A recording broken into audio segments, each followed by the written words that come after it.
Olá, amigos, a paz de Jesus, nosso mestre querido, esteja conosco agora e sempre.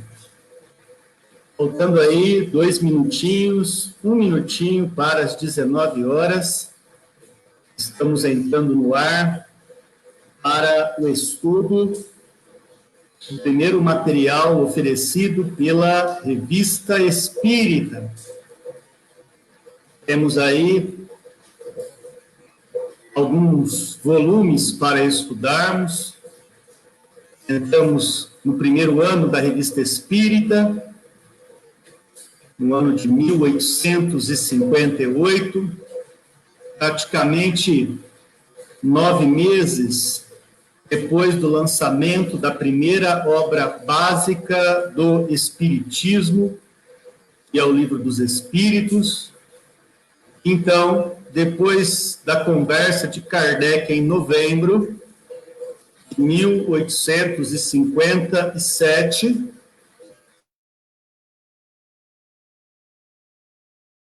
Kardec estaria lançando a primeira revista espírita.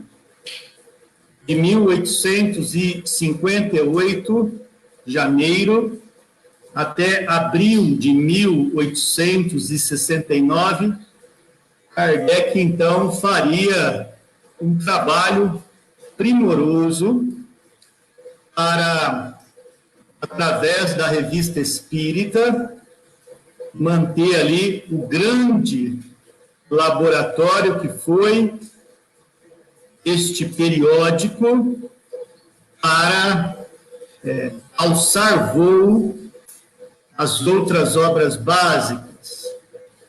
Sabemos da importância da Revista Espírita para todos os livros, desde o Livro dos Médiuns, o Evangelho, passando também pelo Céu e o Inferno, a Gênese.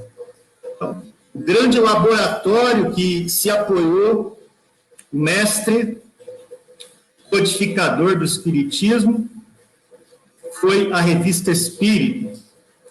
O nosso objetivo, depois de um simpósio que fizemos através do Palestras Davi, e o Davi Filho, através do Espiritismo e Sociedade, nós, então, resolvemos começar um projeto de maneira despretensiosa, oferecer um estudo metódico, da melhor forma possível, sobre o que encontraremos na Revista Espírita. Lá nós vemos 3 momentos antes dos artigos principais, distribuídos pela FEB, inclusive, que a gente vai usar a tradução que aparece na FEB, Federação Espírita Brasileira. Então, recomendadíssimo que vocês recolham aí o link disposto em vários locais aí da Revista Espírita. Baixem, principalmente, este primeiro volume, que é do ano de 1858. Lá nós vamos conhecer 3 tópicos anteriormente, a primeira reportagem, que se chama Contém, depois uma introdução feita pela FEB e as notas do tradutor. Então, esse encontro e mais 2 vão oferecer ali uma espécie de prelúdio oferecido pela FEB e pelos organizadores que, evidentemente, estão oferecendo a Revista Espírita para nós podermos estudar em português do Brasil, né? Muito boa noite a Vera, aos amigos que estão chegando. Esse é o nosso primeiro movimento aqui com a Revista Espírita. E antes de oferecer o conteúdo de hoje, nós faremos uma prece, oferecendo aqui o início desse projeto, que oficialmente começa agora, terças-feiras, sob a minha responsabilidade, e as quintas sobre a responsabilidade de Davi Filho, estaremos aí oferecendo o que há na Revista Espírita para conhecermos, oferecidos pelo nosso mestre Allan Kardec. Nossa muito boa noite a todos os amigos. Betânia, do Aprendiz Espiritista, muito boa noite, sejam todos bem-vindos. Um ótimo estudo a todos. Vamos à nossa prece e vamos, então, ao início do nosso estudo. Beleza? Então, vamos lá. Mestre Jesus, amigos espirituais, obrigado pela oportunidade do estudo, a tecnologia que nos oferta este momento, as pessoas queridas que estão começando conosco nesta noite de estudo. Permita que o mergulho que faremos no trabalho de Allan Kardec, oferecendo os primórdios da doutrina espírita, nos auxilie a manter o discernimento, o equilíbrio doutrinário e, principalmente, a frequência necessária com esses estudos.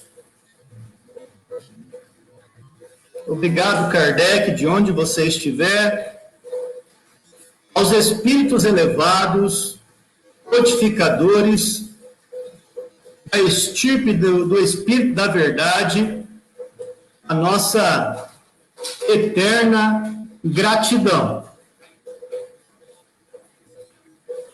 Pai nosso que estais nos céus, santificado seja o vosso nome. Venha a nós o vosso reino. Seja feita a vossa vontade, assim na terra como no céu. O pão nosso de cada dia dai-nos hoje, Senhor.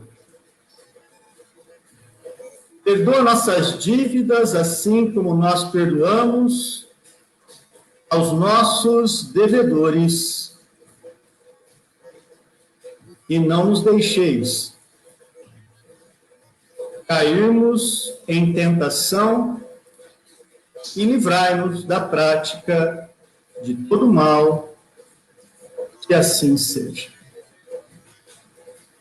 Muito bem, amigos queridos, sejam todos bem-vindos.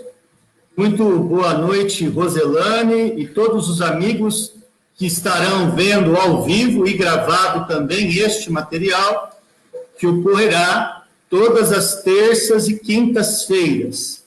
Terça sobre a nossa direção aqui de Palestras da Vida. Eu e convidados vamos trabalhar na sequência, sem pular nada, a partir do item contém. Quintas-feiras também. Davi Filho e convidados seguirão o calendário sem pularmos nada.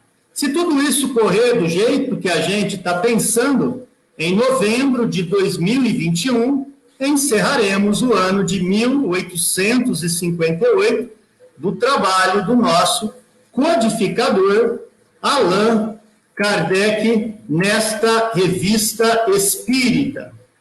O que nos aguarda hoje? Pois é, o Contém possui um texto, e é dentro desse texto que nós vamos meditar e desenvolver o nosso conteúdo. Logo assim que a gente abre a Revista Espírita, a versão em que eu estou usando é a digital, é a baixada da Federação Espírita Brasileira, nós encontramos o texto que aí está. O texto se chama Contém. Ela não está numerada, aparece depois da capa. Então, eu vou trabalhar aí a interpretação deste material que eu vou ler na íntegra agora. o relato das manifestações materiais. O que contém, então, a Revista Espírita? Contém o relato das manifestações materiais ou inteligente dos espíritos, aparições, evocações, etc. Bem como todas as notícias relativas ao espiritismo, o ensino dos espíritos sobre as coisas do mundo visível e também, evidentemente, do mundo invisível. Mostra também, contém sobre as ciências, a moral, a imortalidade da alma, a natureza do homem e seu futuro, a história do espiritismo na antiguidade, suas relações com o magnetismo e com o sonambulismo. A explicação dessas lendas, a explicação das lendas e das crenças populares, da mitologia de todos os povos. Você, então, tem nesse texto aí, basicamente, o que encontraremos em 11 anos e 4 meses de trabalho de Allan Kardec dos Espíritos, distribuídos em vários materiais, pelos quais serão esses que iremos caminhar juntos, basicamente em 10 tópicos hoje. Eu peguei esse texto e dividi ele em 10 assuntos que iremos trabalhar na noite de hoje. A linguagem que eu irei trabalhar aqui é para público leigo, não só espírita, tendo em vista que muitos, inclusive, chegarão aqui mesmo sem ser espírita. E para conhecer o espiritismo, nós vamos oferecer todas as possibilidades de um linguajar propício ao cotidiano de quem é e quem também não é espírita. Vou dividir o meu encontro hoje nesses top 10 assuntos oferecidos pelo texto contém, oferecido ali, logo depois da capa da Revista Espírita, distribuída pela FEB, do ano de 1858, na ideia contém. Primeiro tópico que a gente vai trabalhar, distribuída por esses assuntos, né? É o assunto, o relato das manifestações materiais ou inteligentes dos espíritos. O que é isso? Nós vamos também conversar hoje a respeito das aparições, evocações. O que é isso para o espiritismo? Vamos também falar dos tópicos mais superficiais possíveis sobre o próprio espiritismo. Mundo visível, mundo invisível, a natureza, a moral, a imortalidade da alma, a natureza do homem e seu futuro, todos são, diante do texto que aparece no contém, a nossa preocupação e o nosso foco na noite de hoje. Falaremos também sobre um pouquinho da história do espiritismo na antiguidade, a relação do espiritismo e do magnetismo, a relação do espiritismo com o sonambulismo. Tudo isso que é citado no contém, eu vou estar dando uma espécie de pincelada muito rápida, para que nos sirva para o pesquisador que tem ali, diante da sua vontade de desenvolvimento, um campo de pesquisa. E para o leigo, o curioso, aquele que tenha subsídios mínimos de buscar, através dessa curiosidade, um estudo mais sério, metódico e eficiente. Além disso, no item 9, nós vamos falar um pouquinho sobre a explicação das lendas urbanas, né? Das crenças populares, das casas mal assombradas. Tudo isso, no que o livro está oferecendo do contém, é totalmente desenvolvido aí nesses 11 anos e 4 meses de trabalho massivo do mestre Allan Kardec. E depois o top 10 termina com a mitologia de todos os povos, oferecendo pontes com a nossa doutrina dos espíritos. Então, esses 10 tópicos, eu dei uma fragmentada para dar uma conversada com vocês sobre o texto que aparece imediatamente após a capa no item contém. Beleza? Então, dito isso, vamos ao primeiro tópico sobre o relato das manifestações materiais ou inteligente dos espíritos. Começamos pelas manifestações físicas. Manifestações físicas são aquelas em que o homem, estando na matéria como nós, vemos com os nossos próprios olhos, sentimos com o nosso próprio nariz, ouvimos com os nossos próprios ouvidos os efeitos de ordem produzida pelos próprios espíritos que muitas vezes estão fora da matéria. Então você tem 2 termos já a serem oferecidos ao nosso entendimento. Na matéria, estamos reencarnados. Fora da matéria, nós estamos desencarnados. Então você já tem aí, principalmente você que é leigo, 2 terminologias que nós utilizamos a torto e a direito sobre o termo de quem está ainda, abre aspas, no mundo dos vivos, na matéria, e quem está vivo fora da matéria. Na matéria, reencarnado. Fora da matéria, desencarnado. E para falar de manifestação física, eu fui lá nas instruções práticas sobre as manifestações espíritas, aparecendo ali, para me auxiliar nessa pesquisa, um site recomendadíssimo, domínio público, chamado Kardecpédia. Lá você tem uma fonte segura de conteúdo doutrinário que a gente pode, evidentemente, pesquisar do jeito que a gente precisa. Então, nessas instruções práticas sobre as manifestações espíritas, no capítulo 2 das manifestações espíritas, encontramos trechinhos ali que eu tirei para que nós possamos conversar sobre o que é o tal do efeito físico. Vejamos o que Kardec nos explica.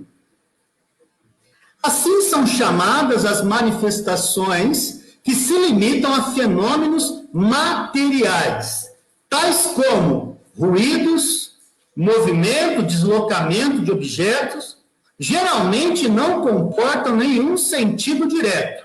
Seu objetivo é chamar a nossa atenção para alguma coisa e convencer-nos da presença de uma força superior ao homem.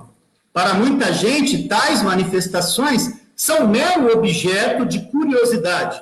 Para o observador, é pelo menos a revelação de uma força desconhecida, digna, em todo o caso, de estudo sério. Então, a doutrina espírita, conforme a gente conhece ela, nasce exatamente da observação desses efeitos, principalmente dados lá no começo, da ordem material dos fatos. Tinha até um nome, você que vai pesquisar depois, isso recebe o nome das pesquisas que nós empreendíamos sobre as mesas girantes. Então você tem, como primeiro degrau, o fenômeno físico, que é muito comum, principalmente quando os nossos antepassados, que moravam em fazendas, sítios, relatavam questões evidentemente importantes para que nós ali pudéssemos conhecer, que nós tínhamos muito medo quando se ouvia a história de barulhos de correntes de escravos, barulhos de tamancos, barulhos de talheres e pratos caindo, barulhos de gritos e murmúrios, coisas que assustavam, principalmente quando a gente sentava ali e ouvíamos a história dos nossos avós. Pois é, aonde tem fumaça, tem fogo. E isso nos mostra que esses efeitos serviam principalmente como uma espécie de campainha para dar anúncio da chegada dos próprios espíritos, esses mesmos citados como desencarnados. Nós continuamos a nossa viagem na Revista Espírita, conhecendo principalmente esses textos iniciais, para nos auxiliar a estruturar a codificação espírita correta. Porque muito disso que nos chega vem em forma de sobrenatural, filme de terror, contos de terror, e que normalmente geram um medão, principalmente quando a sétima arte resolveu dar um pitaco sobre o assunto. Diga-se de passagem, filmes como Poltergeist, o Fenômeno, filmes como A Morte do Demônio, ou A Hora do Pesadelo com Fred Krueger, todos aqueles efeitos no filme tiraram o sono e impediram muita gente de levantar de madrugada para ir ao próprio banheiro. Nesse momento, pessoas só dormiriam de meia e coberta até o pescoço, se não até a cabeça, independente do calor que estivesse. Você vê exatamente o quão disso a gente ignora.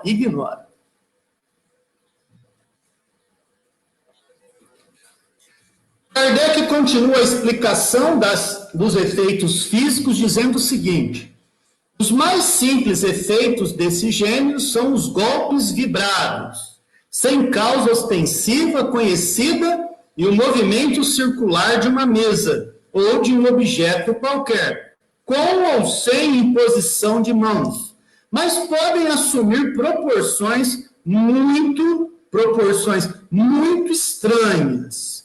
Os golpes, às vezes, são ouvidos de todos os lados e com uma intensidade que degenera em verdadeiro barulho. Os móveis são deslocados, derrubados, levantados do chão. Esse foi o início do Espiritismo, uma análise desses fenômenos tidos ali como uma brincadeira pronunciada e ventilada em nossa Europa do século XIX, né? Era a brincadeira da época. Pois é, por incrível que pareça, não tinha torrinha, não tinha dama, não tinha xadrez, não tinha grupo de WhatsApp. Então, o que tinha para fazer nesse momento era brincar com mesas girantes. Pois é. Então, depois de um chazinho, uma torradinha e um biscoito, a banca reunia em volta de uma mesa para ver as brincadeiras das mesas dançantes. Olha o que a gente já teve e muitos de nós nem sonhava que tinha. Mesmo? Pois é, amigão. É aí que a gente está.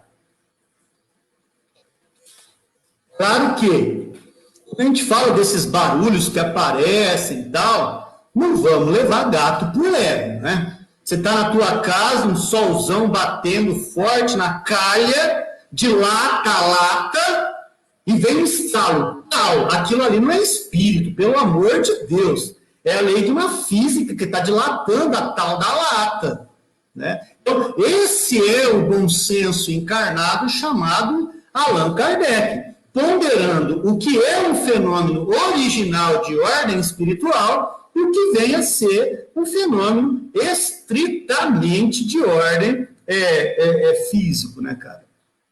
Físico. De uma lei, muitas vezes, que a gente conhece na aula de química ou física. E assim,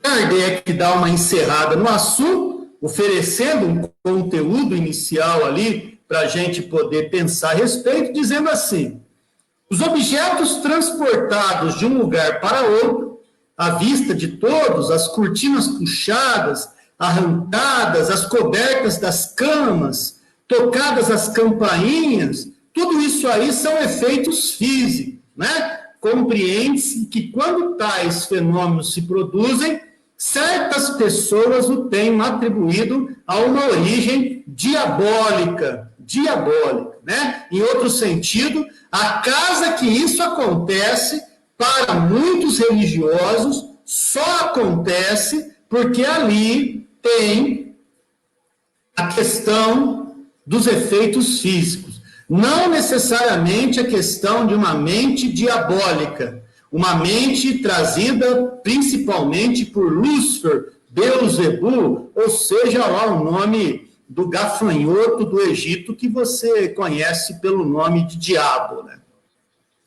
Um estudo atento explicou essa crença supersticiosa.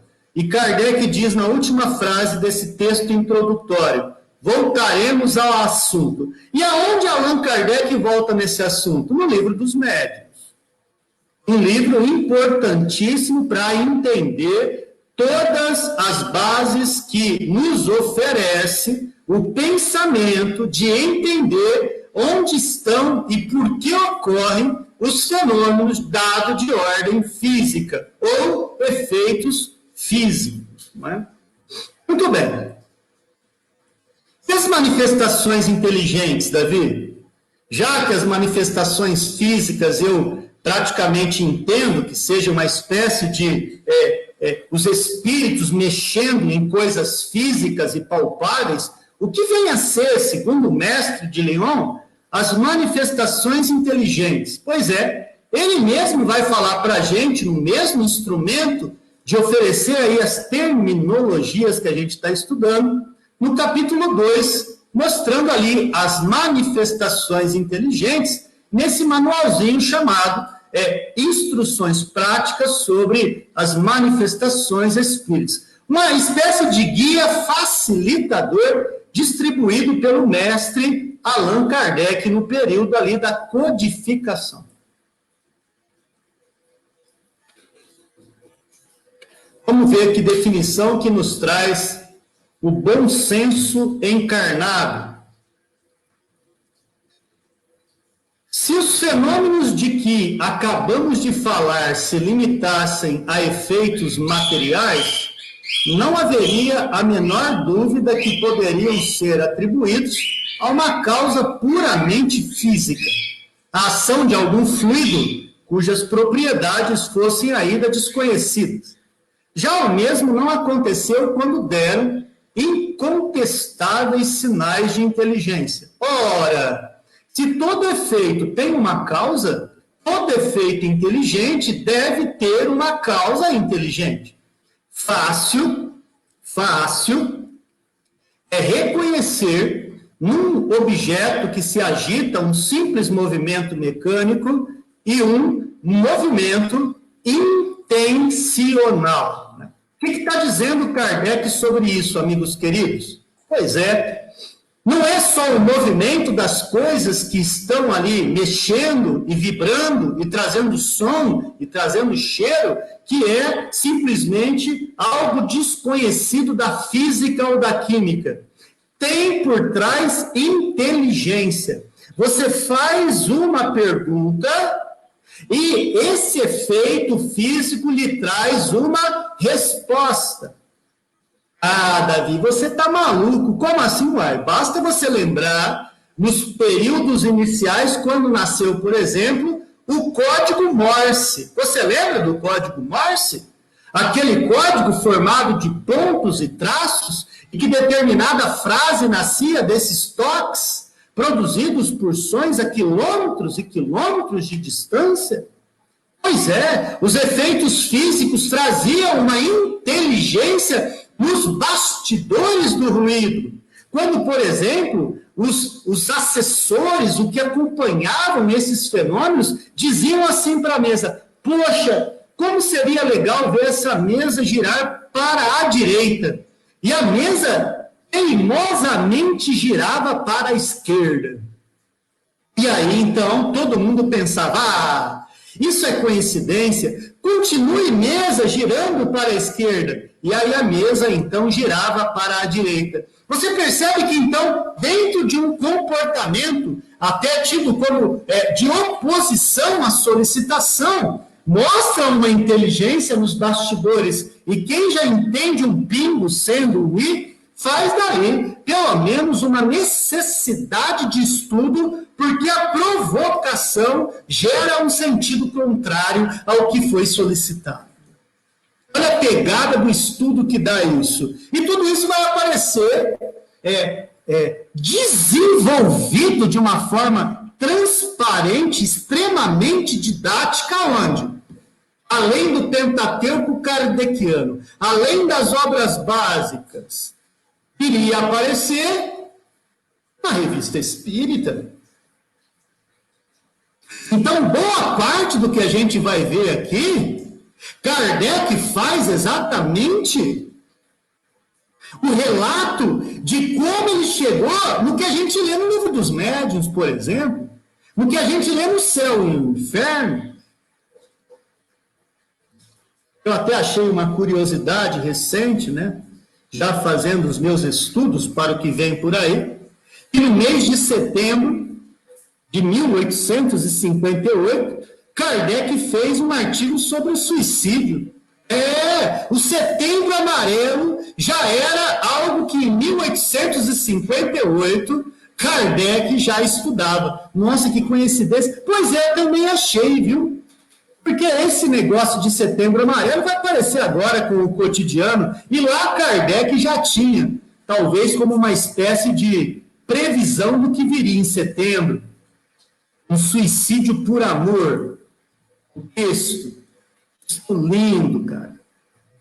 Extremamente pautado entre todos os envolvidos. Quem fica na matéria, quem se suicidou, os atenuantes e agravantes, tudo aí na Revista Espírita. E Kardec, em setembro de 1858, já conversava com a gente.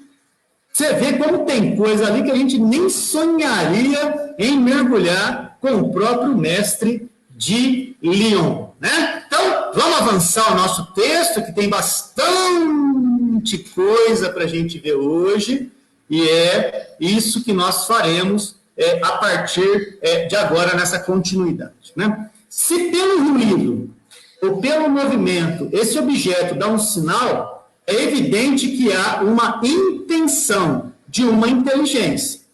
Diz-nos a razão que não é o objeto material que é inteligente, não é a mesa que é inteligente, não é o talher que cai que é inteligente, não é o copo que, às vezes, imprudentemente, os nossos jovens brincando com a brincadeira do copo, não é o copo que se torna inteligente, de onde concluímos que ele é movido, ele é consequência, ele está ligado a uma causa inteligente estranha.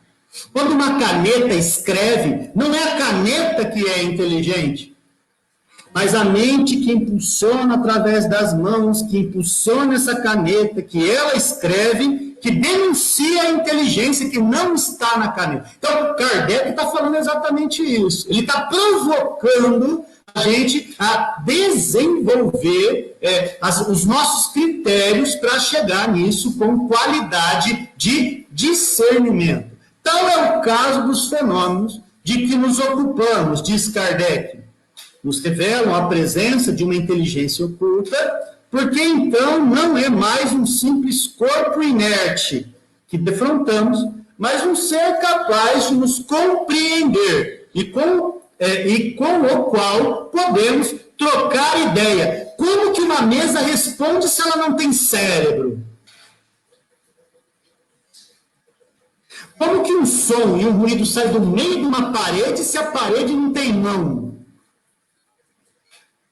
Então, é exatamente esse laboratório que muita gente correria dele, por medo, por ignorância, que Kardec encara e desenvolve o Espiritismo tendo por base esse estudo metódico. Beleza? Muito bem. Vamos ver o que nos espera, então, na continuidade sobre os efeitos inteligentes. Os nossos processos de laboratório são insuficientes, porque espírito não cabe no tubo de ensaio, velho. Ele não está numa biruta. Ele não se encaixa num laboratório de química tradicional. O nosso vocabulário não serve para isso. Porque é coisa nova. E vem de um território da erraticidade, do mundo exterior ao homem. E Kardec, então, olha o que ele coloca para encerrar de uma vez por todas, contrariando os materialistas de plantão. Os nossos processos de laboratório são insuficientes para nos dar conta dos fatos pertinentes à ordem intelectual. Já não se pode mais aqui fazer questão de análises ou de cálculos matemáticos das forças. Ora, é preciso o erro em que caíram a maioria dos cientistas. Julgaram-se em presença de um desses fenômenos, que a ciência reproduz à vontade e sobre o qual é possível operar como sobre um sal ou um gás. Ou seja, Kardec está falando, o que compete da matéria, beleza, vai estudar porque é material. Agora, o que não é material, o que vem de uma fonte externa ao conhecimento do homem, esse é o laboratório da observação que preocupará Kardec de 1857 a 1868 para estudar que dito cujo de laboratório espiritual que é esse, cara. Esse é o objetivo desse homem que trabalha incansavelmente durante todo o tempo da sua vida para oferecer esse laboratório para a gente. Muito bem, trazendo então, vamos mergulhar no item 2. Quando o texto contém, oferece a ideia de aparições, evocações. Mas o que significa isso, Davi? Sobre as aparições, né? E nós vamos encontrar exatamente sobre o tema, numa obra que é a quinta obra da codificação, lançada em 1868, numa obra chamada A Gênese, os milagres e as predições segundo o Espiritismo, um tópico ali extraído de um capítulo que Kardec denomina como Os Milagres, no capítulo 14, chamado Os Fluidos. No item 2 ali, nós vamos encontrar a explicação de alguns fenômenos considerados sobrenaturais e, dentre eles, nesse subitem, as aparições, que também receberão o nome de transfigurações. É aí que a gente vai começar, neste item de número 39 desta obra, trocar uma ideia sobre o assunto. Podendo o espírito operar transformações na contextura do seu envoltório perispirítico, e irradiando-se esse envoltório em torno do corpo qual atmosfera fluídica, pode produzir-se na superfície mesma do corpo um fenômeno análogo ao das aparições. Pode a imagem real do corpo apagar-se, mais ou menos completamente, sobre a camada fluídica e assumir uma outra aparência. Ou então, vistos através da camada fluídica modificada, os traços primitivos podem tomar uma outra expressão. Então, quando você pensa em transfiguração, inicialmente, é quando uma pessoa tomada de raiva, ela fica, por exemplo, irreconhecível do que ela era. Inclusive, algumas feições mudam completamente. Ela fica irreconhecida no momento de ira, por exemplo. E tem pessoas inversas a isso. Quando se toma uma feição angelical. Quando fala coisas que sabe que não são dela. E para quem quiser conhecer isso em forma de vídeo, basta você procurar, por exemplo, Divaldo Pereira Franco e Bezerra de Menezes. Você vai ver uma transfiguração ao vivo. as feições do homem mudando, além do tom de voz, o jeito de falar, mostrando que realmente aquele momento já não era dado a Divaldo, mas transfigurado na persona de Bezerra de Menezes. Nossa, são tantos os exemplos, são tantas as situações neste caso, e que a Revista Espírita trará movimentos intensos para nos explicar como que isso se dá cientificamente e doutrinariamente sobre esses fatos. Então, Kardec continua. Se saindo do terra a terra, o espírito encarnado se identifica com as coisas do mundo espiritual, pode a expressão de um semblante feio tornar-se bela, radiosa e até luminosa. Se, ao contrário, o espírito é preso às paixões, mas um semblante belo pode tomar um aspecto horrendo. Assim se operam as transfigurações, que refletem sempre as qualidades e sentimentos predominantes no espírito. O fenômeno resulta, portanto, de uma transformação fluídica. É uma espécie de aparição perispirítica. São termos que Kardec vai apresentar e explicar com sutileza e muita eficiência. Vou te dar um exemplo. Nós estamos estudando pelo Palestras da Vida o livro Missionários da Luz. Estamos no capítulo 5.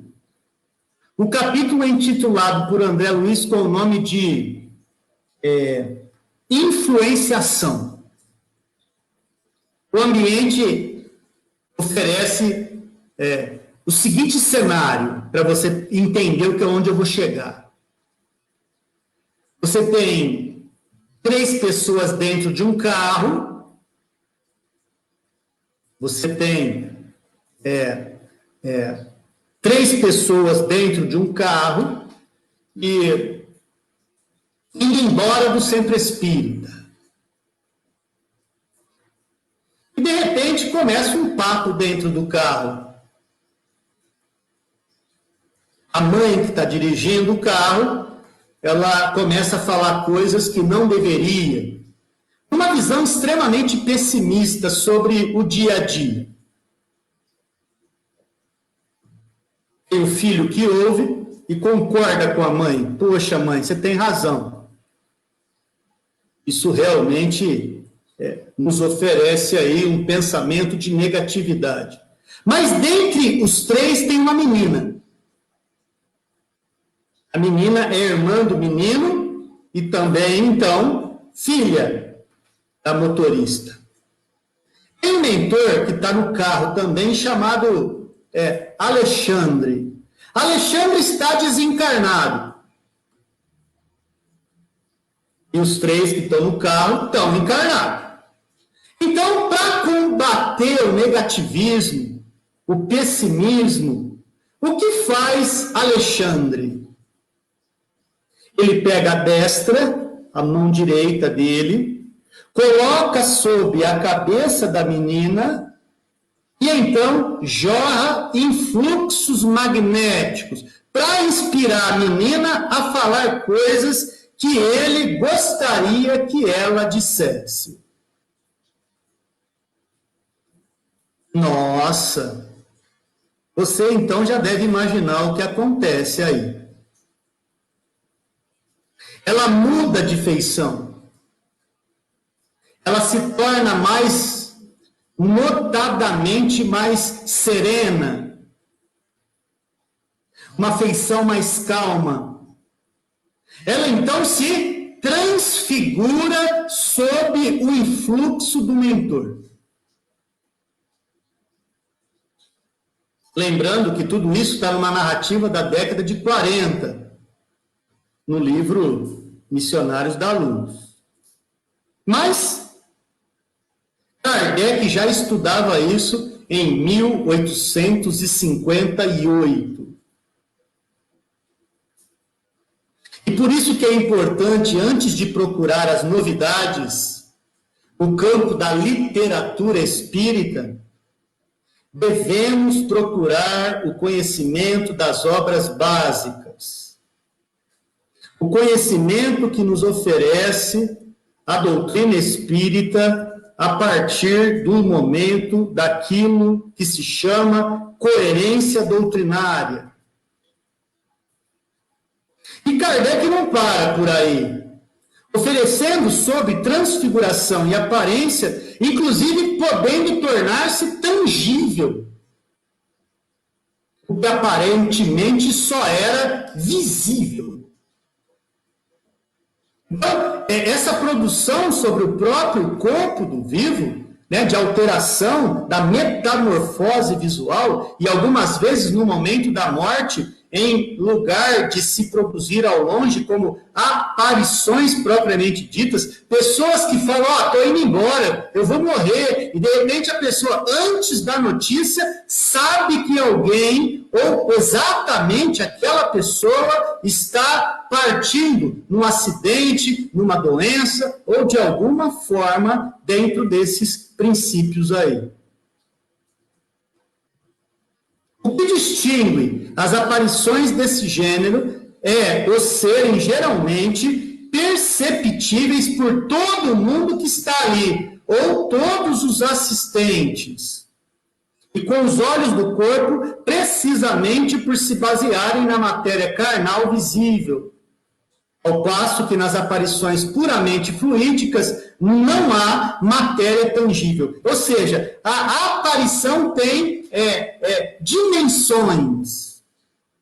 Onde você vê a aparição, por exemplo, no Novo Testamento? Após a crucificação, Jesus chega entre os apóstolos. E um deles não está acreditando que está vendo, que é o tal de Tomé. Tomé precisou pôr a mão na ferida de Jesus, tocar Jesus, abraçar Jesus. Então, Jesus trabalha a aparição, a materialização e a tangibilidade. Então, é isso que promove o Espiritismo na nossa vida. É trazer um vocabulário diante um lugar ou uma situação que até então não haveria explicação por falta exatamente de subsídios intelectivos. Por participar de um mundo que não é o mundo da matéria. Então, Kardec oferece na Revista Espírita uma espécie de bandeirante do mundo espiritual. Desbravador do invisível. E ele, de mão dada com todos os espíritos, auxiliam a normalizar esse vocabulário que nos escapava e que não tínhamos. E sobre as evocações? As evocações foram, na época de Kardec, muito utilizadas. Mas assim, muito.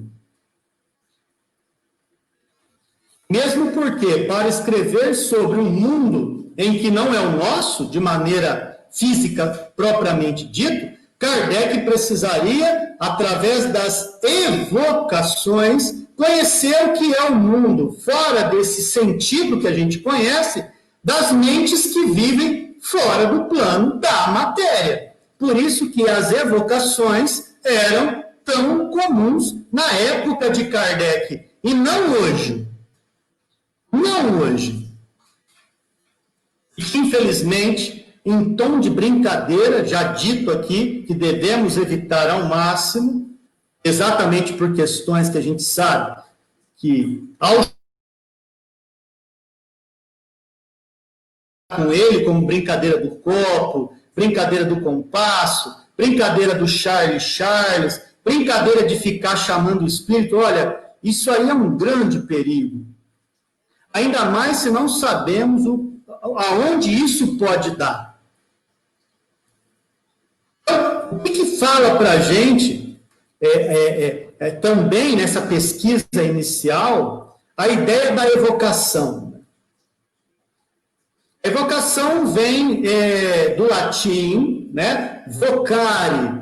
Evocar é chamar, fazer vir a si, fazer aparecer nas cerimônias mágicas, nos encantamentos, evocar almas, espíritos, sombras. As necromantes, previsão hipotética do futuro que se efetua supostamente pela comunicação com o espírito dos mortos, pretendiam evocar as almas dos mortos. Essa definição aí eu encontrei também no Kardecpédia. Era muito comum. Agora, nos dias de hoje, a evocação torna-se um grande perigo. Mesmo porque um dos grandes médiuns, intérpretes da espiritualidade para o nosso cotidiano, chamado Chico Xavier, sempre se utilizava de uma ideia que é fantástica nesse critério aqui. O telefone deve tocar apenas de lá para cá. A evocação normalmente se torna um grande prejuízo, principalmente para somente os curiosos.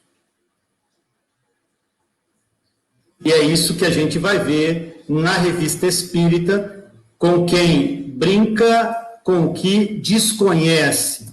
Brinca com o que desconhece, né? Então, olha o que Kardec vai falar para a gente na continuidade sobre evocar, né?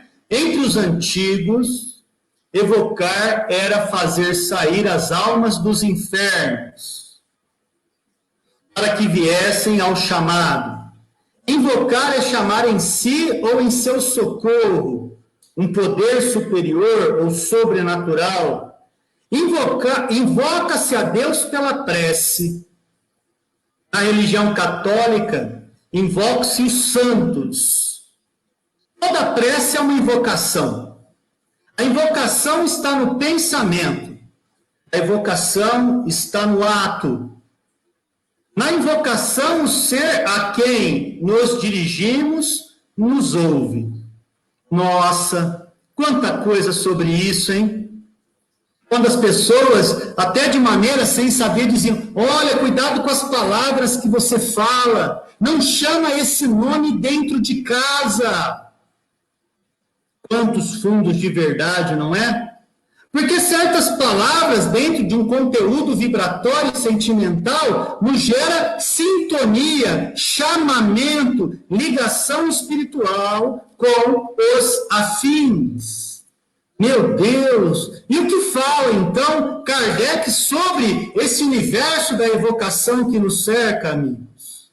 Na evocação, ele sai de onde se achava e vem manifestar-nos a sua presença. A invocação só é dirigida aos seres que supomos bastante elevados para nos assistir. Evocam-se os espíritos inferiores do mesmo modo que os superiores. Moisés, no momento em que faz a proibição ali, sob pena de morte, a evocação das almas dos mortos, que era uma prática sacrílega entre os cananeus. O capítulo 22 do segundo livro dos Reis fala da evocação da sombra de Samuel pela pitonisa. Nossa, quanta coisa! Então o Espiritismo não vem inventar nada. O Espiritismo simplesmente vem dar nome aos bois. Vem oferecer conteúdo, glossário, para fenômenos que acontecem desde que o homem se reconhece como homem. E a doutrina espírita, então, nada de braçada entre ciência, filosofia e religião. De que forma? O Espiritismo, então, vem nos dar uma doutrina fundamentada sobre essa crença da existência daqueles que vivem fora do ambiente do corpo, dos espíritos desencarnados, e principalmente como funciona a comunicabilidade deles, espíritos desencarnados, com os homens, os espíritos reencarnados. Basicamente, numa definição clássica de espiritismo, aí está o desenvolvimento pleno do que encontraremos na revista espírita. Mas você vê que todos esses assuntos aí não são novidade. E como disse, nem mesmo foi inventado pelo espiritismo. Quando você pega, por exemplo, a obra de Platão, no ano 400 antes de Jesus, Platão também falava do mundo invisível. Platão também falava do mundo visível, mas em Atenas, do jeito que o vocabulário e o sentido filosófico de sua obra poderia fazer-se compreender. Então, Platão é uma espécie de pai fundador, um precursor direto do espiritismo, quando fala do mundo das ideias, o mundo real, o mundo que existia antes do homem no corpo claudicante. E quando ele cai no mergulho e vive aprisionado dentro de um período no mundo sensível, no mundo da matéria, no mundo do abraço e do contato, ele então é enganado pelos sentidos, aonde o mundo das ideias o espera para o seu devido retorno. Olha, eu não estou falando de espiritismo aqui, eu estou falando de filosofia platônica. Um homem que, extremamente divisor de águas, um cara importantíssimo da história do pensamento da humanidade, que vai se inspirar após os seus 40 anos de idade. Antes, Platão só fazia academia, só se preparava para Olimpíadas. Os biógrafos dele, não sei como, falaram que ele parecia um cara muito bonito, cabeludo, forte, mas a hora que ele vê a morte de Sócrates, ele então muda completamente a sua vida. Nossa! Isso é tão impactante para o mestre de Lyon, que boa parte das introdutórias que dá Kardec na codificação e na revista espírita, sempre que pode, resgata o pensamento de Platão, resgata o pensamento de Sócrates, dando a devida importância, repetindo aqui, a esses precursores do espiritismo. Pois é, tudo isso está no contém. No contém que está depois da capa da revista espírita. E às vezes a gente lê numa velocidade tão rápida que a gente não sabe que isso está nas entrelinhas. Esse é o objetivo do nosso encontro. Mergulhar de cabeça. Nossa! E é por isso que nem escolhemos o Instagram para isso. O Instagram me impediria de fazer isso por mais de 1 hora. E aqui eu posso. Logo estaremos no lugar que nós tanto queremos, que é o YouTube. Lá sim. Sabemos que corremos o risco dos haters nos encontrarem com mais facilidade, os contraditórios, aqueles que apedrejam templos que são diferentes dos deles. Mas, nossa, levar o espiritismo através de uma rede social aberta é o nosso sonho. E talvez sejamos uma espécie de Estevão do tempo contemporâneo. Temos que nos preparar às pedradas, porque o objetivo não é fazer com que todos nos compreendam, mas oferecer àqueles que estão perdidos compreender algo que faça valorizar a vida, a existência e o ser humano. Nós estamos no Contém.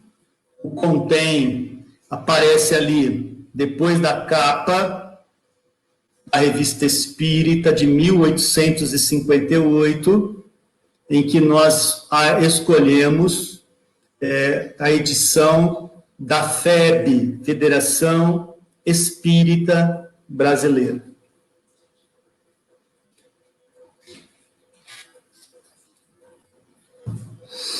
Vamos lá. As ciências, a moral, a imortalidade da alma, a natureza do homem e o seu futuro.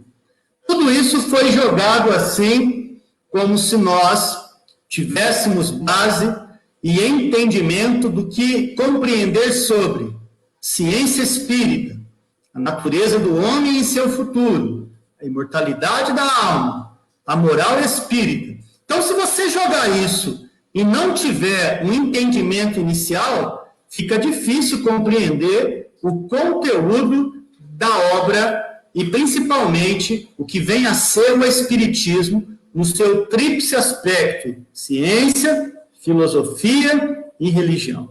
Portanto, o nosso objetivo, aproveitando das instruções práticas sobre as manifestações espíritas, logo ali na introdução, essa obra também está disponível no Kardecpédia, nós vamos encontrar algumas referências, aonde eu dei uma fragmentada, para apresentar uma espécie ali de ponta do iceberg, não é? Nada profundo, para que entendamos que o conteúdo massivo está no estudo do Espiritismo, que aí sim vem das 5 obras básicas: o Livro dos Espíritos, o Livro dos Médiuns, o Evangelho segundo o Espiritismo, o Céu e o Inferno e, finalmente, a Gênesis. São esses aí a nossa proposta, que nós recomendamos para começar a saber do que se trata esse tal Espiritismo. Mas se a gente vai conhecer a Revista Espírita, que concomitantemente é orientado por Kardec para que nós a conheçamos, o que acontece aí?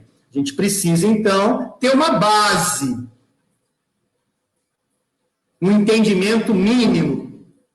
E o primeiro deles é o seguinte: a ciência espírita repousa necessariamente sobre a existência dos espíritos, a sua intervenção no mundo corpóreo. É hoje um fato consumado para tanta gente que a sua demonstração se torna supérflua. Como nosso objetivo é orientar as pessoas desejosas de ocupar-se com as manifestações, imaginamos-nas suficientemente edificadas sobre esse ponto, bem como sobre as verdades fundamentais dele decorrentes. Inútil, pois, entrar em explicações ao seu respeito. Então, o que está falando Kardec nesse princípio? Nós não vamos entrar para discutir e querer ganhar discussões. É oferecer conteúdo para os espíritos de boa vontade compreender os fenômenos até então tidos como sobrenaturais. E como que Kardec vai trabalhar essa ciência, né? Ele vai trabalhar exatamente construindo, através de perguntas e respostas, a maneira de um verdadeiro amigo que trabalha dialética, perguntas e respostas, como que nós chegamos por nós mesmos nos mesmos princípios que ele chegou. Sem forçar a barra, sem querer colocar a goela abaixo. Então, olha sobre isso que Kardec coloca, amigos. Por isso, não os discutiremos, nem procuraremos estabelecer controvérsias ou refutar objeções. Dirigimos-nos apenas às pessoas convictas ou predispostas, de boa fé ou que tal pretendem. Tem que ter uma uma espécie de pré-requisito. Tem que ter vencido a barreira do nada. E já pensando na ideia do porvir. Ou, para ser mais sobre os pedantes que querem entender o que é porvir, o futuro da nossa alma. Aqueles que devem ainda aprender aqui não encontrarão certas demonstrações que desejariam encontrar, de vez que consideramos o ponto de partida indiscutível. O que significa? Kardec está mais explicado com a parte teórica de fundamentação para que o fenômeno seja conhecido mesmo para aqueles que ainda não viram nada deles. Não precisaram ser uma espécie de Tomé. Agora, aos que contestam este ponto, diremos: vejam, observem, e quando se apresentarem as oportunidades, saiba que haverá um campo onde se pode estudar sobre o que se vê e não se entende.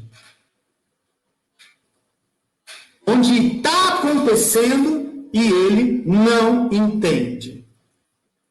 Nossa, o que é isso, né?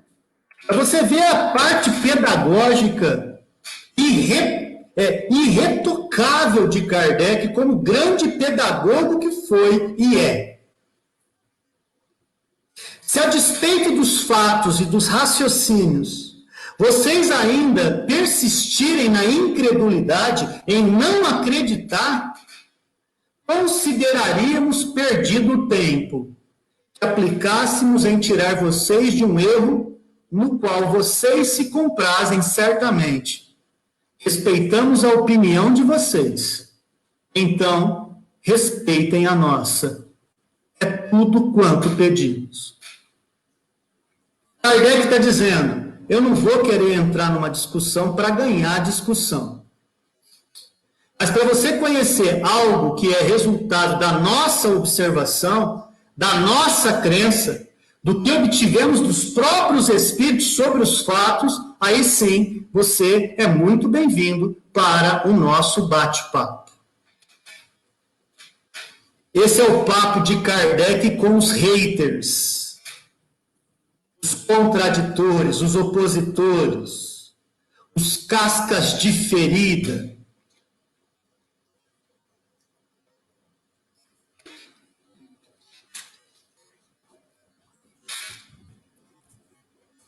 Muito bem.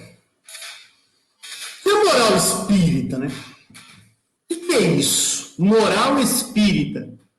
Citado lá no texto da Revista Espírita, após a capa, no item contém.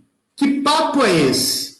E vai aparecer algo para a gente pensar a respeito da moral espírita num livro chamado Livro dos Médiuns, ou Guia dos Médiuns e dos Evocadores, na segunda parte desse livro, das Manifestações Espíritas, capítulo 29, das reuniões e das sociedades espíritas, das sociedades propriamente dita.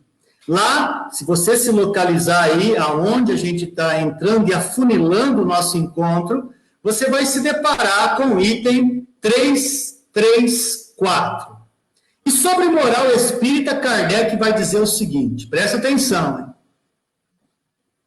Isso é importante para todos nós.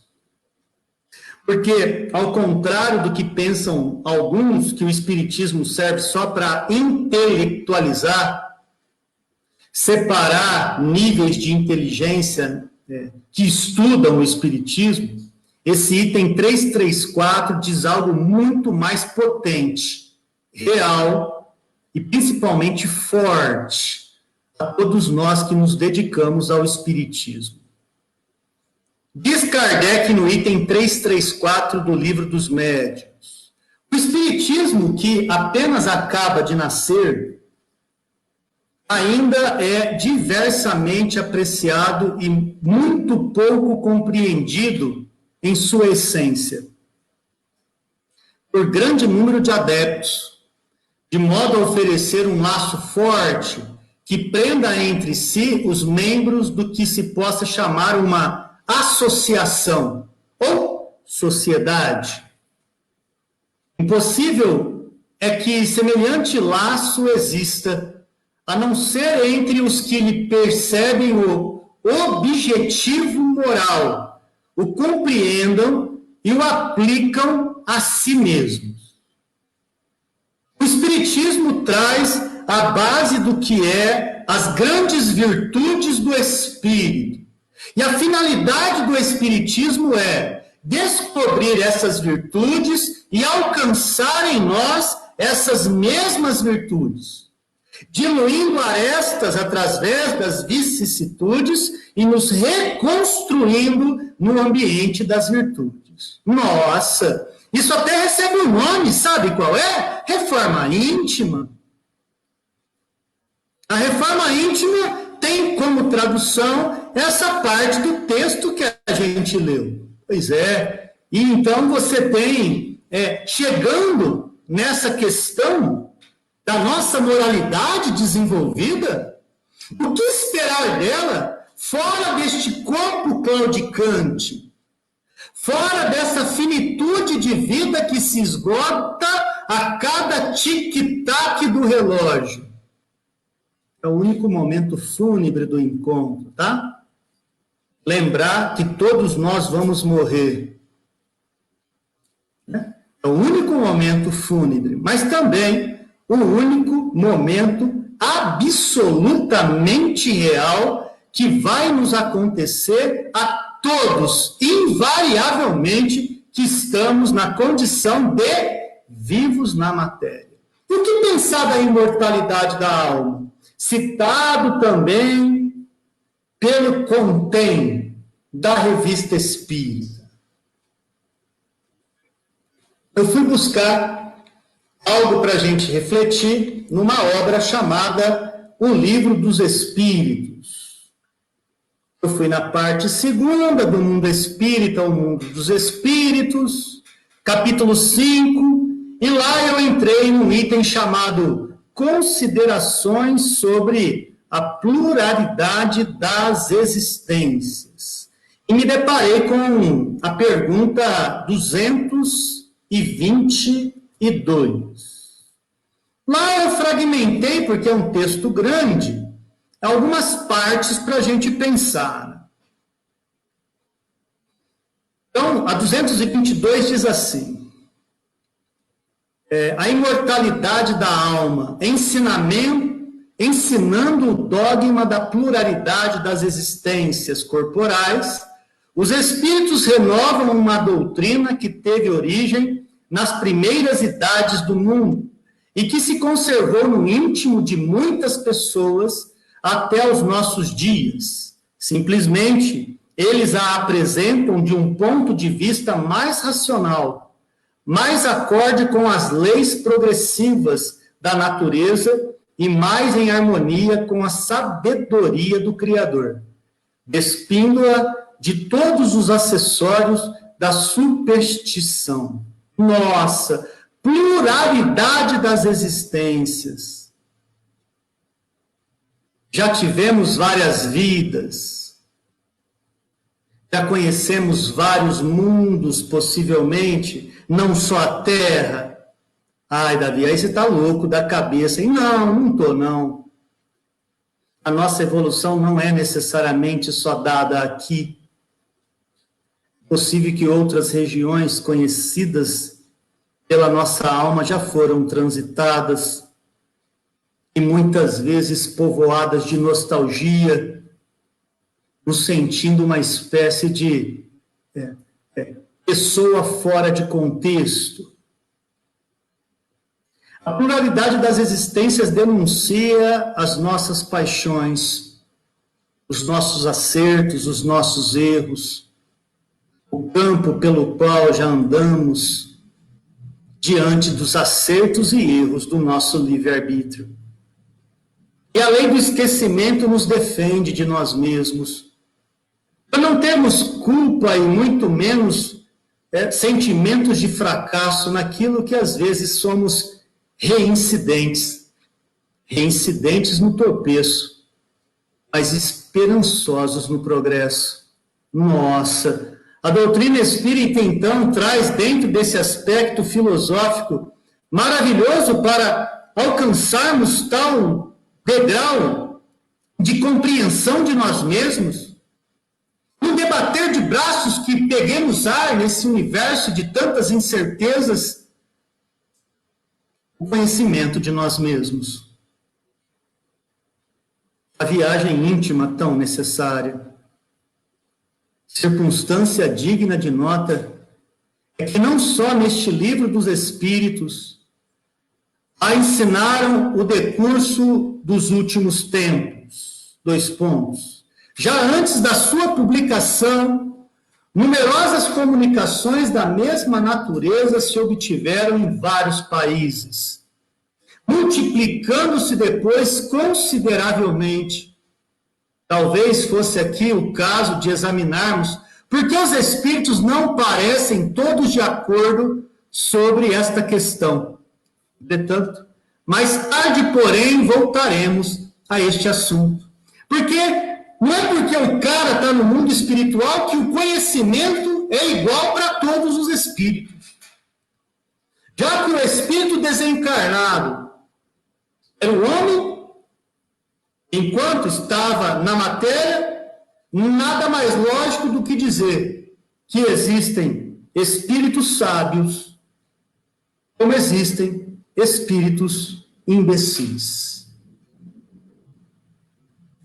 E não no sentido pejorativo, mas que desconhecem da sua própria realidade. Nossa, imortalidade da alma, momento em que o homem, então, conhece o seu território por onde caminha, conhece a sua evolução, e a partir desta evolução, dá de cara com a natureza do homem. E a natureza do homem racional apresenta o seu próprio futuro. O seu próprio futuro. O que esperar as almas enquanto encarnadas e desencarnadas sobre o seu próprio futuro. Encontramos então na obra O Céu e o Inferno, de Allan Kardec, ou A Justiça Divina, segundo o Espiritismo, na sua primeira parte, logo ali no capítulo 1, chamado Doutrina, o capítulo 1, chamado O Futuro e o Nada, o Porvir e o Nada. E eu dei uma fragmentada no item 14 para a gente pensar sobre a natureza do homem.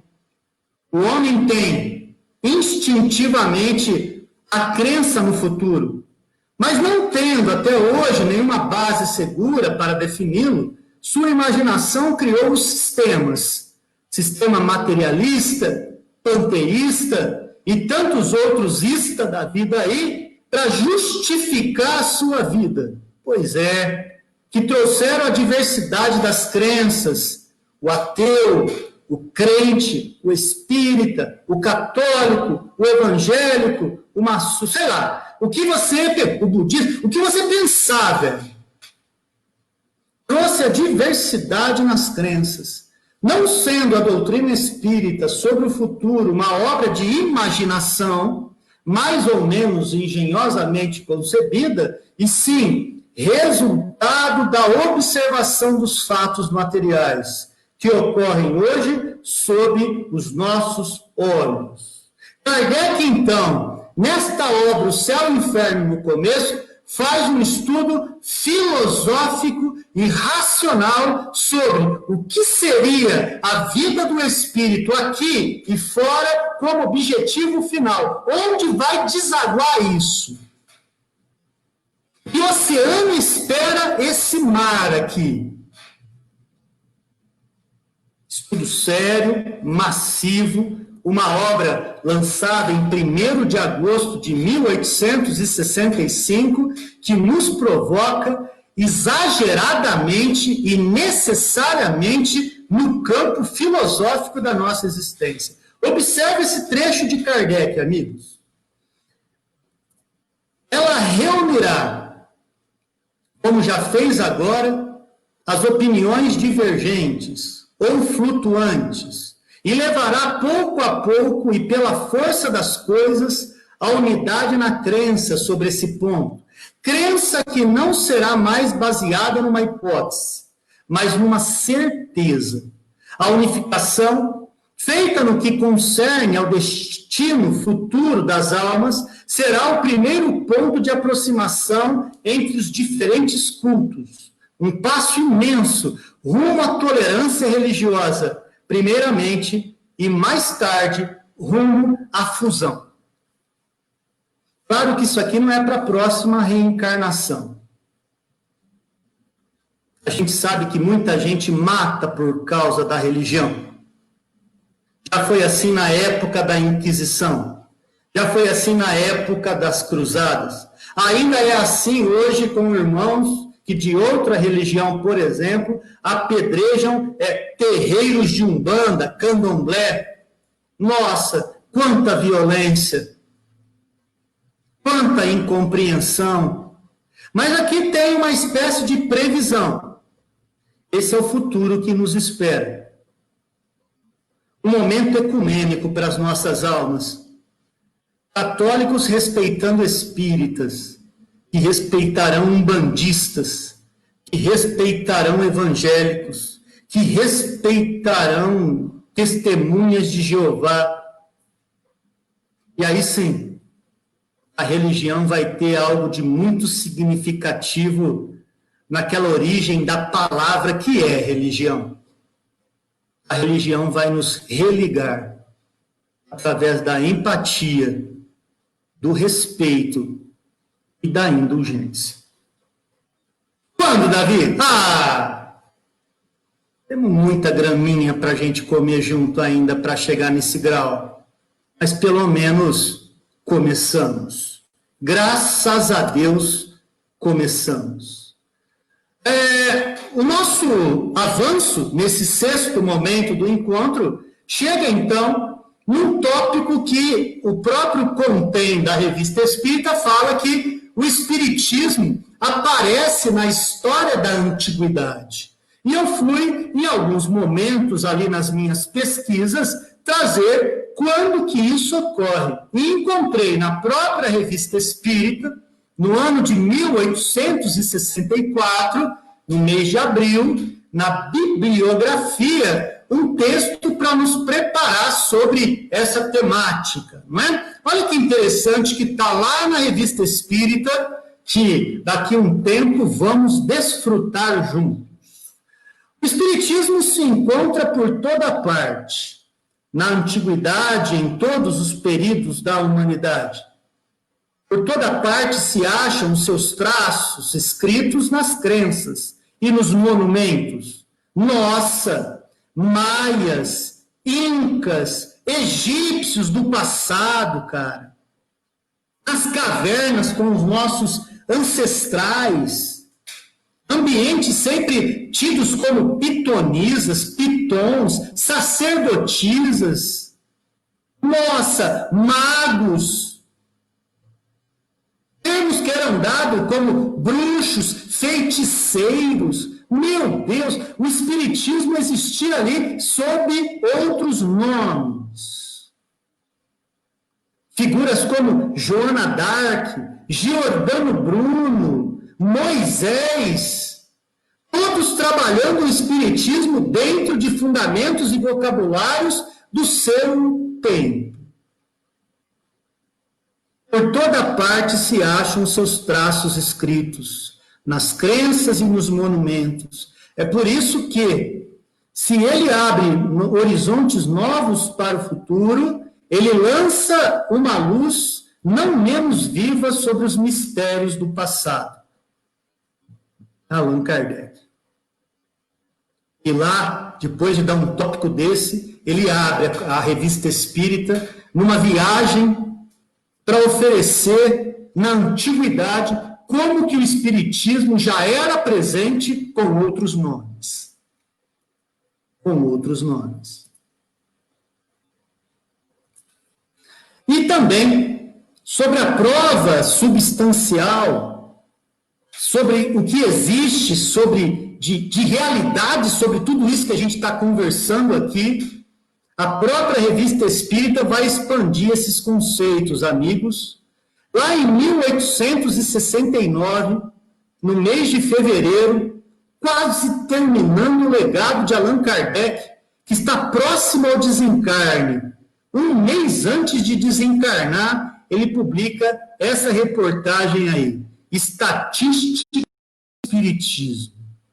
Vamos conhecer o texto em que eu fragmentei e aí, então, oferecer sempre essa motivação da gente conhecer esses textos na integridade, sem pular nada. Né? Sem pular nada.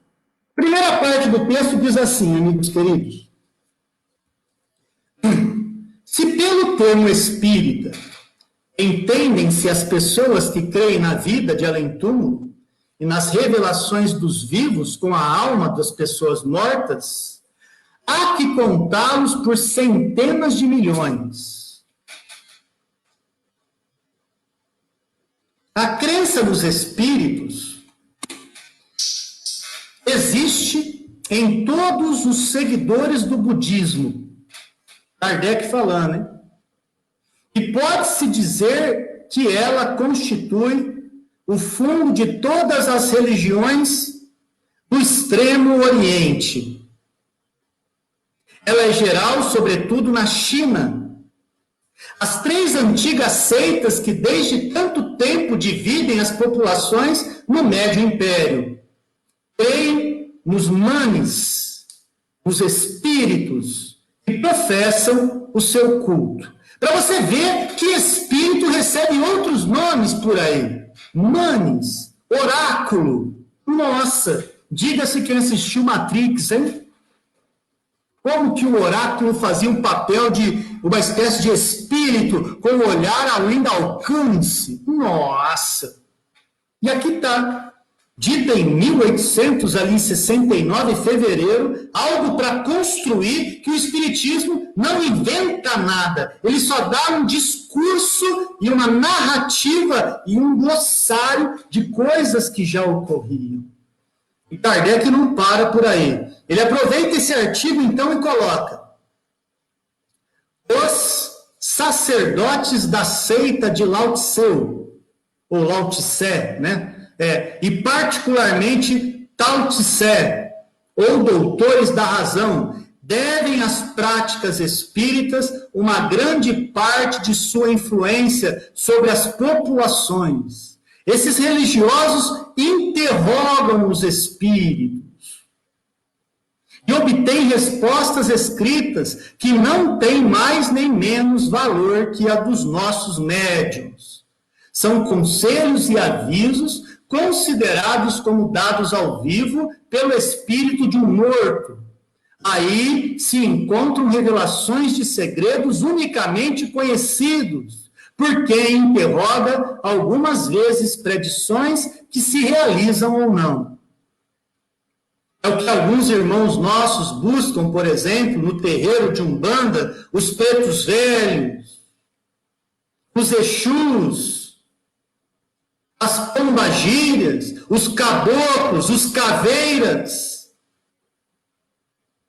os índios, os nossos irmãos que procuram médiuns incorporados, termo que a gente no espiritismo não usa, mas na Umbanda muitas vezes vemos os nossos irmãos usarem, para que as pessoas se comuniquem diretamente com uma entidade espiritual.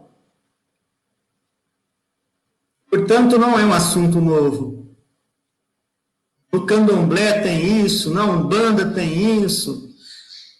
No Espiritismo a gente faz uma luta danada para que nós não entremos por aí também. De buscar um guia para conversar com ele pessoalmente. A finalidade do Espiritismo definitivamente não é essa. E aqui não é uma discussão para ganhar discussão. Só para apontamento, porque há uma grande confusão em que se fala que o espiritismo é tudo. Põe tudo dentro do mesmo saco. Pega o espiritismo, põe lá. Pega a umbanda, põe lá. Pega a macumba, põe lá. Pega a saravá, põe lá. Pega a magia negra, põe lá. Pega a candomblé, põe lá. Não. Nós respeitamos todos. Mas temos a nossa sistematização de compreender o mundo espiritual. E esse é o objetivo de estudar a Revista Espírita. E as obras de Kardec. Saber o que é espiritismo e o que não é.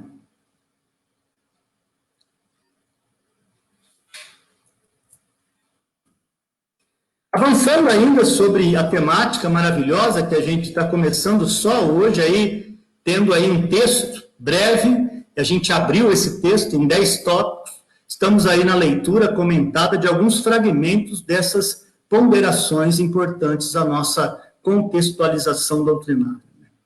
Mas que são de natureza a chocar os assistentes e estimular muito os seus desejos, para que se encarreguem de realizar eles próprios o oráculo, já citado por nós aqui, diante desses exemplos todos de que a coisa já existia há muito tempo, antes mesmo do Espiritismo.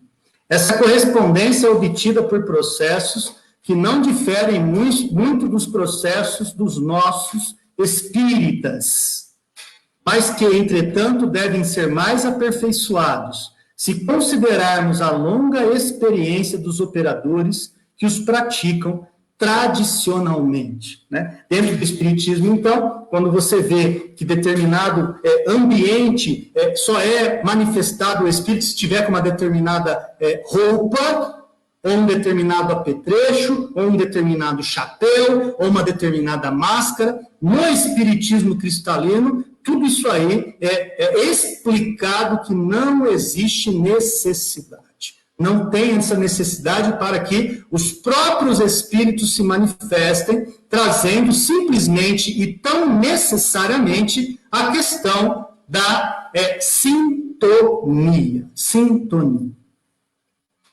O sétimo momento que fala ali, o contém, nos traz quase já encaminhando para o final, já passamos aí mais da metade das nossas observações, fala sobre as relações que tem com o magnetismo. E quando fala-se de magnetismo, Allan Kardec, antes de estudar o Espiritismo, ele então era um grande estudioso do magnetismo. Então, você vai encontrar nas instruções práticas sobre as manifestações espíritas, no vocabulário espírita, a ideia do magnetismo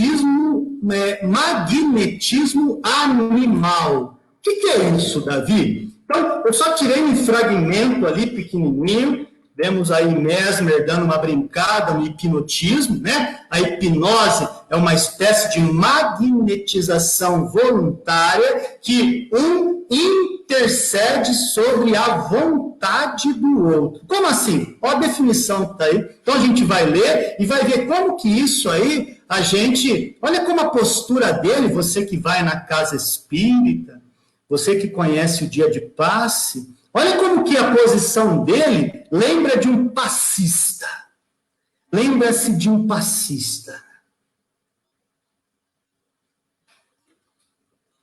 Mas aí, a gente está tendo uma condição de entender o que é o tal do magnetismo. O que é magnetismo, Davi? Que fará o estudo aí na Revista Espírita, diferenciando sempre que possível espiritismo, magnetismo, espiritismo. O que é isso? Está aí a primeira definição que aparece para a gente trabalhar o assunto com alguns exemplos básicos que serão desenvolvidos por Kardec na Revista Espírita.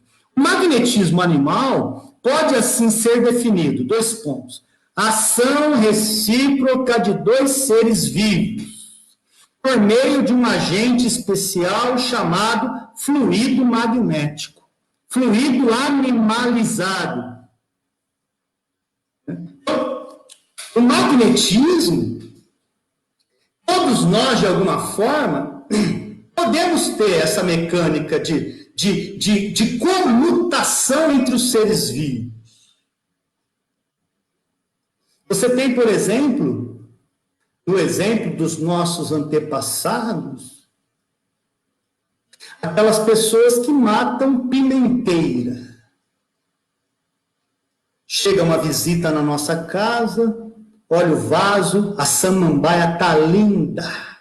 E a pessoa então dispara a frase que nos bastidores viria a ser a tragédia daquela samambaia. Nossa, que vaso lindo! A samambaia de casa não é igual à tua. Não dá 24 horas, a samambaia morre, seca. E ali, a ação recíproca dos dois seres vivos, na condição hominal e na condição vegetal, também existem as ligações.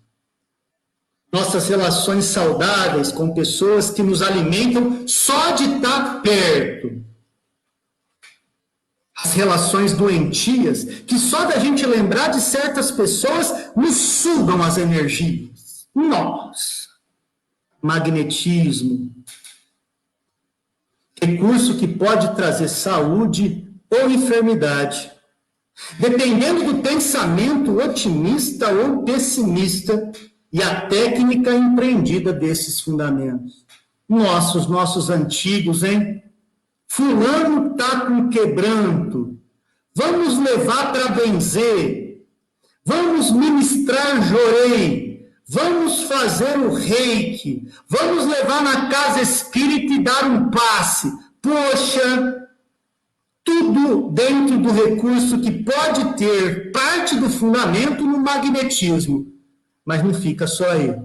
Há também a manipulação espiritual e a combinação desses dois fluidos, animalizado pelo próprio ser reencarnado, mais espiritualizado com os fluidos da espiritualidade, darão esse fluido misto. E dessa mistura, o alento, a calma, a cura, o equilíbrio. Tudo isso estudado na Revista Espírita. Passo a passo. Tranquilamente. Tranquilamente.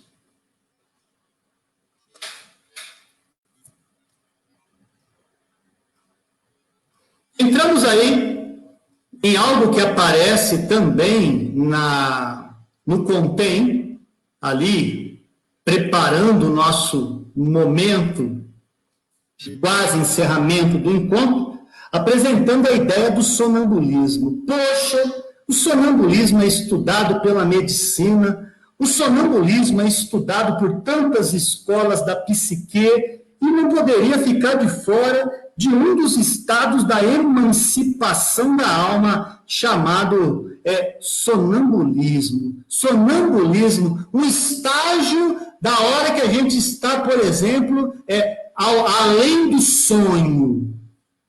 Nossa! Como existem níveis de sonambulismo, não é mesmo? Agora, eu trago para vocês algumas definições que aparecem por Kardec e pela doutrina espírita de como será trabalhada essas questões na revista e principalmente no Livro dos Espíritos, quando ali, um ano antes, né, ele já trabalhava com essa questão de emancipação da alma, falando de sono, sonho, sonambulismo, dupla vista, êxtase, catalepsia, letargia, nossa, quanta coisa! E o sonambulismo também foi um dos alvos que Kardec estuda várias vezes na Revista Espírita. Vamos ver algumas definições aqui e algumas considerações do próprio mestre de Lyon.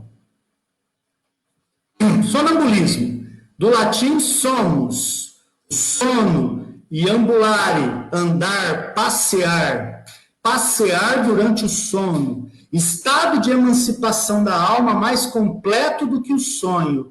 Vide o sonho, procura lá no Livro dos Espíritos, emancipação da alma. O sonho é um sonambulismo imperfeito.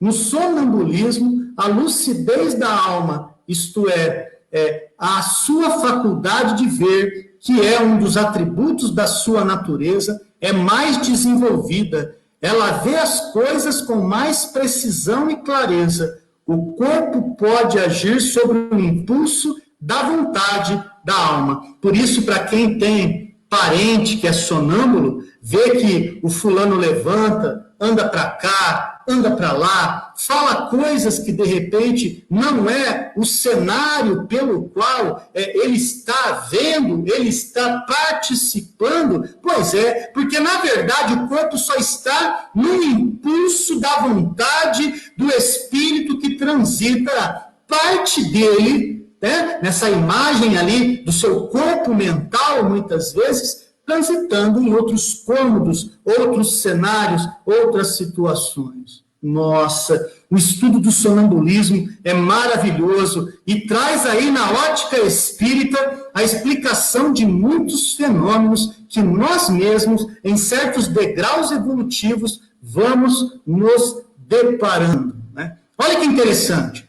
O esquecimento absoluto no momento de despertar é um dos sinais característicos do verdadeiro sonambulismo, porque a independência da alma e do corpo é mais completa do que no sonho. O sonambulismo magnético ou artificial é aquele que é provocado pela ação de uma pessoa que exerce sobre a outra, por meio do fluido magnético, que derrama sobre esta. Ou seja, você tem um hipnólogo, aquele que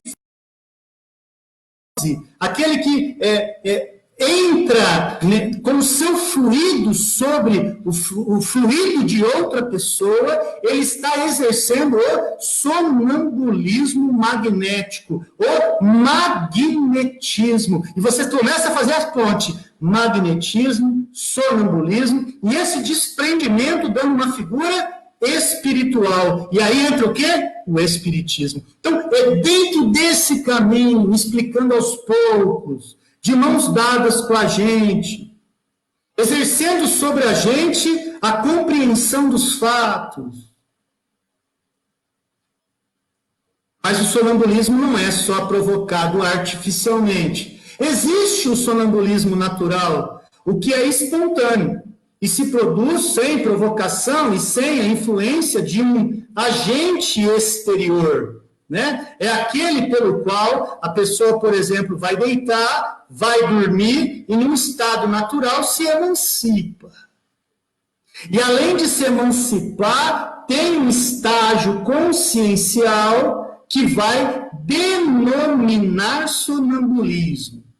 Tudo isso, amigos queridos, bem estudado, bem categorizado pelo nosso mestre Allan Kardec, pelo Espírito da Verdade, neste material incrível que vem descrito na Revista Espírita, ok? Para falar sobre as lendas urbanas, né, sobre as casas mal assombradas, tudo isso aí, nós encontramos também, trazendo aqui, já que é citado ali, na parte inicial da Revista Espírita, nós trazemos um trechinho do Livro dos Médiuns.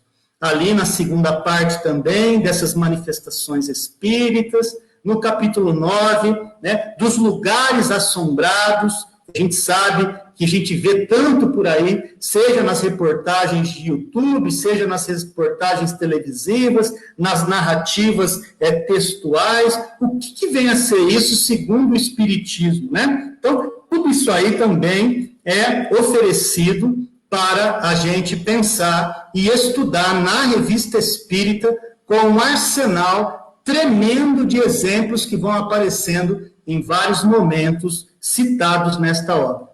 Então, olha o que fala o Livro dos Médiuns no item 132. Em geral, as crenças populares guardam um fundo de verdade. Qual terá sido a origem da crença em lugares mal assombrados?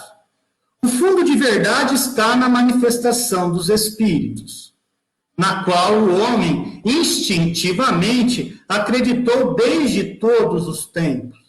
Mas, conforme disse acima, conforme disse acima, o aspecto lúgubre, sujo, escuro, ruína de certos lugares e fere a imaginação. E esta o leva naturalmente a colocar nesses lugares os seres que ele considera sobrenaturais.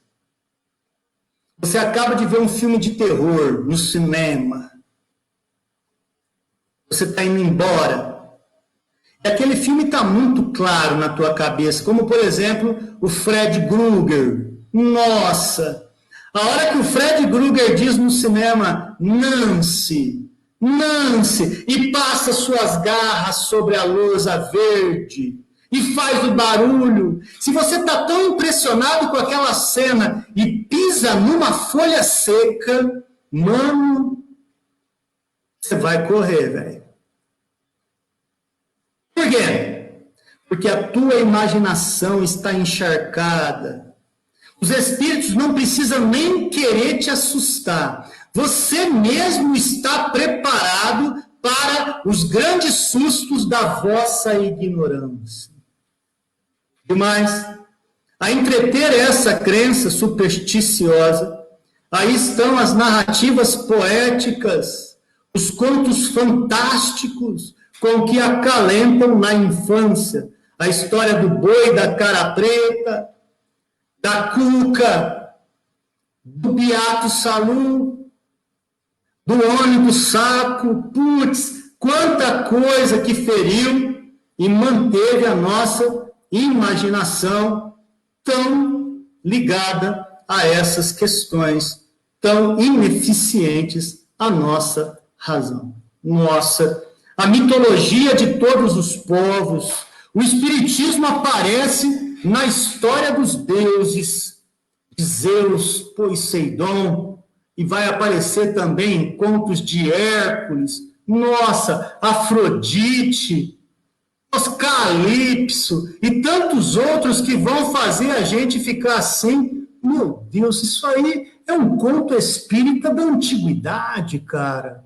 Isso está na mitologia, senhor. Pois é, olha o que o próprio Kardec vai falar em uma questão lá do Livro dos Espíritos, sobre a ação dos espíritos, sobre os fenômenos da natureza, né? Que teríamos ali uma espécie de Deus para a terra, Deus para o fogo, Deus para o ar, os vários deuses da mitologia, por exemplo, né? Então, olha a pergunta de Kardec 537, já encaminhando para o nosso encerramento do nosso primeiro encontro aí, né? A mitologia dos antigos se fundava inteiramente em ideias espíritas, com a única diferença de que se consideravam os espíritos como divindades. Representaram esses deuses ou esses espíritos com atribuições especiais.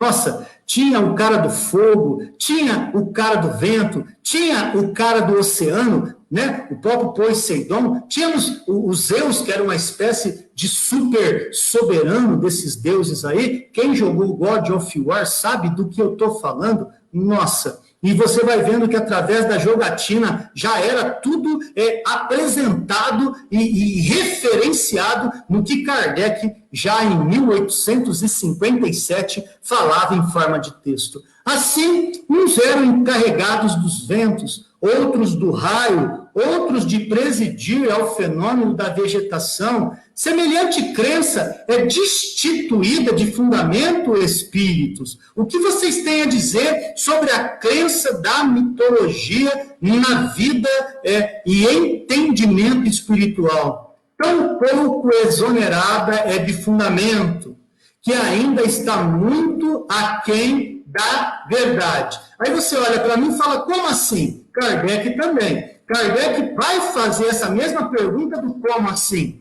Pela mesma razão, poderá então haver espíritos que habitem no interior da Terra e presidam os fenômenos geológicos? Tem espírito que vai fazer tremer o chão num terremoto estando debaixo da terra? Tem um espírito que vai fazer o maremoto ou o tsunami porque ele dá uma sacudida nas placas tectônicas? É assim que os espíritos trabalham? E aí, então, o Espírito responde de uma forma, no mínimo, necessária para a gente poder procurar entender o fenômeno.